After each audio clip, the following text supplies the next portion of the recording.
Chapter 7 The Red Herring. So who's got the riddle? Drake asked everyone. You did, Julia replied. Oh, of course, I forgot. The morning had arrived. They already got up and packed everything. Next up, they needed to decide for the next part of the riddle. Then a symbol that speaks of freedom for all, in a land that overpowers the small. May I take a wild guess? Harold asked. America. They speak of freedom for all, yet freedom isn't exactly their strongest quality, Drake replied. But I am quite sure that you are right.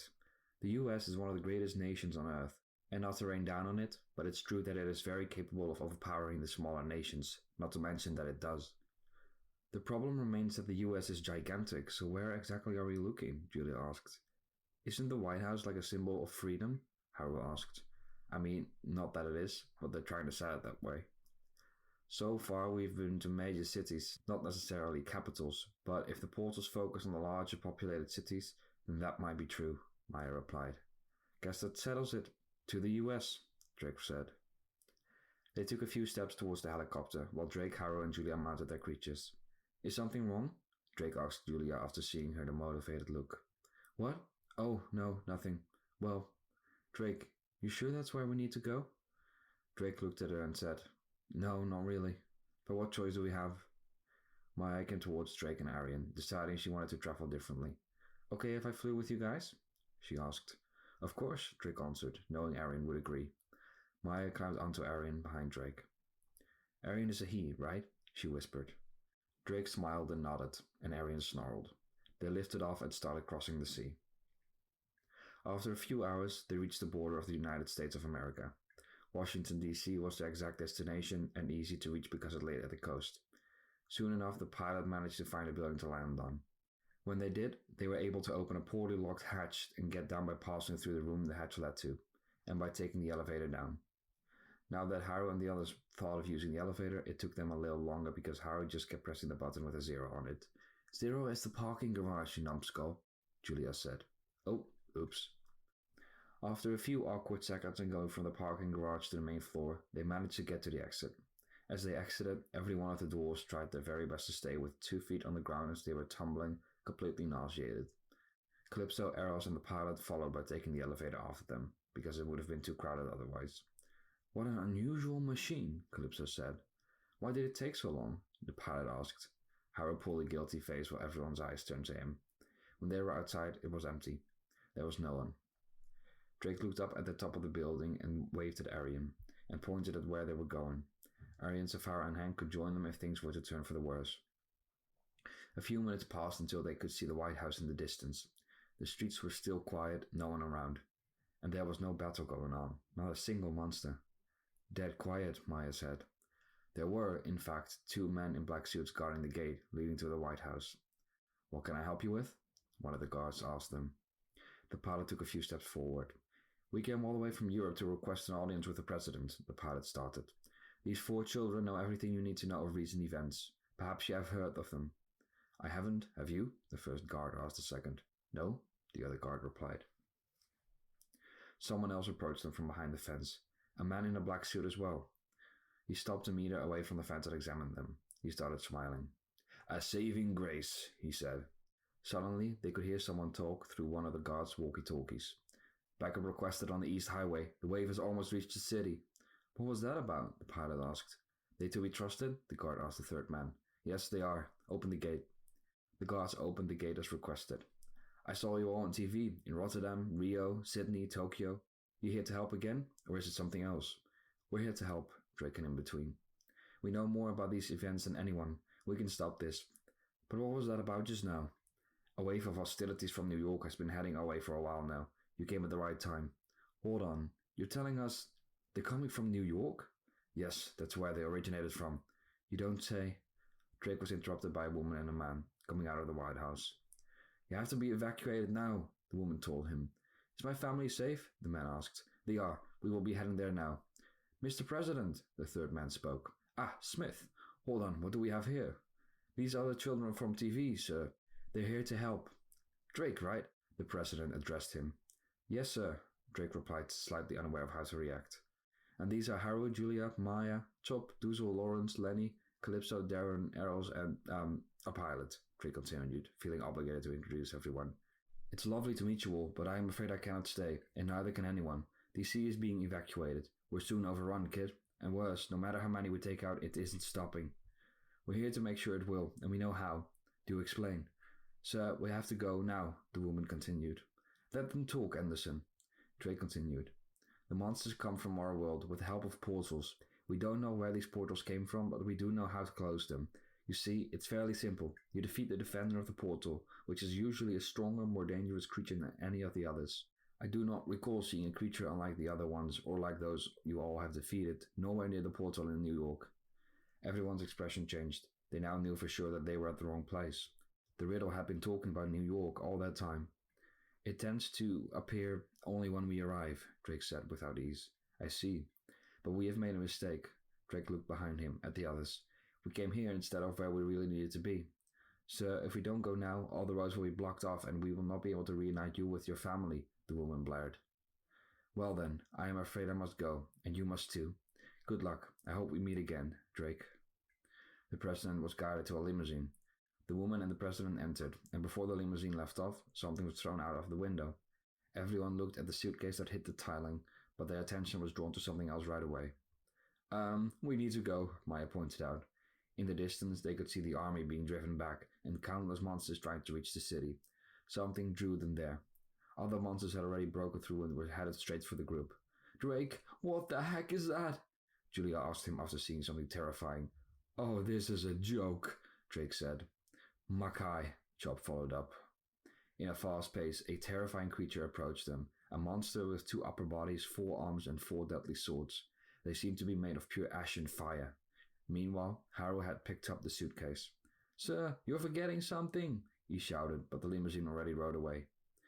Haru opened the suitcase. What is... Awesome, he said excitedly. What is it? Drake asked hastily. Haru showed them the content of the suitcase. They were given 4 pistols. Haru handed one to Drake, Julia and Maya, and kept one for himself. This is gonna be fun, Haru said. Haru tried to figure it out, and soon enough found the safety pin and how to open the magazine, being glad it was already loaded. He took a few steps forward and started shooting the Makai. The first time, the pressure startled him, but he quickly got the hang of it. After missing plenty of shots, he finally hit one and managed to shoot the Makai through its head. Whoa, that takes some getting used to. Oh, but I will be enjoying this, Haru said with a creepy voice. Very cool and all, but I don't think I could ever get the hang of it, Drake said while he gave his pistol to Chop. Here, take this. Haru can explain how it works. Guys, Julia started. The way back to the helicopter, it's blocked off. The way back became overrun by monsters, and what they didn't realize at first was that the fight was approaching from each possible direction. They could hear the sounds of the military and the monsters, but it was only until late that they checked their backs and realized the danger was closer than they thought. The guards ran towards the White House while leaving the gate open. It's our only way, Drake said as he started running. Everyone started following, but something intercepted them. Drake was the only one to make it onto the path behind the fence gate, followed by Maya, who just barely dodged the boulder raining down on them and separating them. In the distance, they could see a giant, and most likely the one that threw the boulder. Go around, I'll distract them, Drake shouted. Why you? Julia asked, scared yet angry. Who else do you think they are targeting? Drake ran towards the White House, followed by Maya. We'll meet at the helicopter, she told them. While Drake and Maya went one way, the others headed for the path to the helicopter. They started firing their way through the monsters. Drake and Maya headed for the White House, not entirely sure of where to go. Drake, Maya said, where are we going? I don't know. We have to trust that they will make it. We will make our way to them if we can find out how. Try to look for something that we can use. All right, I'll go this way, Maya said when she pointed at the hallway to the left. Okay, let's split up. If we lose each other, we just head for the helicopter. What are you implying? That if I don't make it, you'll leave me? Drake left and went around the corner. Well, that's just simple-minded, Maya said, after hearing what Drake hoped Maya could do without a problem. Drake made his way through the White House and tried to warn everyone of what was coming their way. Some of the guards did the same. No one paid very much attention to him. Eventually, he overheard the guards speak of an underground bunker underneath the White House. Everyone followed the guards in a certain direction. Drake thought it was a good idea until he recalled the speculations about the monsters targeting him. Wherever he went, no one would be safe. He decided to look for Maya again, but was delayed when the wall next to him was smashed down and bricks came flying through the air. Another Makai had taken down a wall with its bare strength and started attacking Drake. The people still in the White House started screaming at the sight of the monstrosity. A few hallways away, Maya could hear the screaming. Her heroic mind led her straight to the danger. Drake! No, Maya! Drake was still running, but could hear Maya's voice closing in. Maya managed to find him, getting targeted by the Makai. Without hesitation, Maya grabbed her iron fan and waved it at the Makai. Several feathers came flying out of it, hitting the monster in its back. So that's how it works, Maya said. Oops. Maya's attack merely angered the Makai, causing it to go after her. Maya ran as fast as she could, and Drake came after them to try and help. During the Makai's chase, and because of its size, it kept demolishing the walls around itself. Maya started climbing stairs with the Makai on her back. Drake realized he couldn't catch up, so he decided to go a different way. In the meantime, Maya ended up at the big door. Weirdly enough, the door was unlocked, seeing as it turned out to be the presidential room. Maya jumped and glided over the desk, shoving all kinds of items off of it in the process, and hid behind it. She decided to ignore the TV in the corner of the room, which was left on without sound. Soon enough, the Makai came storming in, looking for her. The monster made a growling sound, and Maya could hear him breathing, but at a certain point, the breathing stopped. Maya waited for a few seconds until she couldn't hear a thing anymore. She thought the monster had left. She slowly crawled away from underneath the desk and rose above it, until she could see the Makai standing right in front of her. Before the monster attacked, it was smart enough to stand completely still, and even pause its breathing. The Makai's attack cut off the upper part of the little American flag that was still standing on the desk, but did miss Maya, who ducked right in time. She crawled underneath the desk again and snuck underneath the ash-covered legs of the creature and ran towards the door. After the Makai broke the desk into two, it came after her again. Maya slammed the door closed and backed off after taking a look at what was standing next to her. She lured the creature outside, and at the moment the monster sent two pieces of the door flying through the air, it got decapitated by Drake's sword. The monster's head fell on the ground and tumbled down the stairs. Sorry that it took so long. Didn't think you'd go into that room. I went around to try and cut you both off. Understandable. Well, you got him. Thanks. No problem. They tried to calm down a bit. In a way, I did cut him off. That's your humor, suppose? I like it. Maya smiled, and Drake did too. Here, Maya said, and she signed Drake to follow her. After stepping over the body of the Makai, Maya showed Drake what was being broadcasted on TV in the corner of the presidential room. First, Drake looked around and became a little bit worried about the mess that was made, and what consequences it would have, but his worries were about to increase. Maya grabbed a remote and put the sound of the TV on. They were watching a broadcast of the attacks in New York. The whole city was a battlefield. Never had they seen these many hostilities at one place, and to think that it had gotten so bad that the monsters had crossed the US from the entirety of the east to west, all the way to Washington, D.C. America was hit the worst. We were so wrong, Drake said with extreme disappointment. He left the room, went down the stairs and headed for the entrance, followed by Maya. In the meantime, he reached for the piece of paper in his pocket.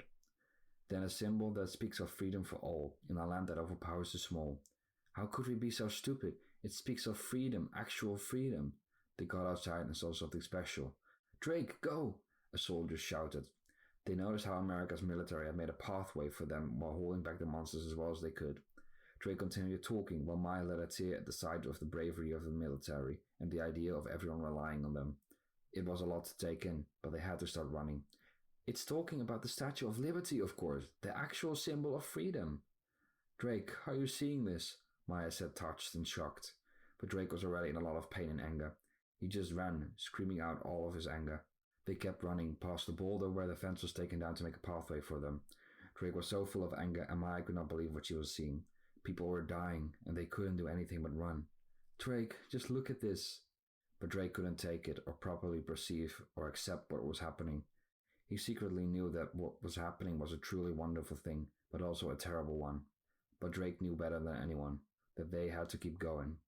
He had gotten tasked with this several times before. It was all a red herring, he said.